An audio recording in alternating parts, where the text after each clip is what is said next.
Okay, now we're going to create a new part, and we're going to do so right here within this assembly document. It's kind of cool. It's called In Place Design. What you do is you can either just right-click directly and say Create In Place Part, or you can select a reference face of a part to create the in place part off of. And that's what I'm going to do. I'm going to right-click here and say Create In Place Part. And this will be, again, based off my oak template. And like that, we go directly into a sketch on that face. And that's kind of cool because here, in fact, what we want to do is we want to create our sketch based off this profile to build our first sidewall, for example. So I'm going to do that. I'm going to use rectangle. And I want to leave a little gap up there, relate it from there to there. Another thing I'm going to do differently here is change this thickness. And I think as well I'm going to get rid of this dimension. And instead, I'm going to dimension it from here to here.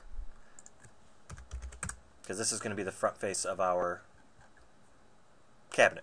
So we'll say OK. And now I'm just going to extrude it. And for the extrusion height here, we're going to go 38 and or 37 and a quarter, excuse me. So let's just go ahead and extrude down. So you can see here I can take it dynamically. We can also just double click the balloon out here and say 37.25. Like that, the board is done. I can exit my in-place design. And we're doing good so far. Now, this next one, we want it to be the identical board, in fact, just on the other side. And we could do that via pattern, but we could also do it just by drag and drop. In essence, because we're in a bottom-up assembly, I just want to take, holding Control down, and drag and drop this over. I want to take now that face, made it on this face.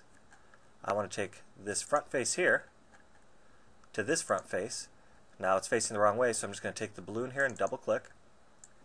And now what I'm going to do is go to Specific Made Axis on Axis, and I want to go from there to this edge.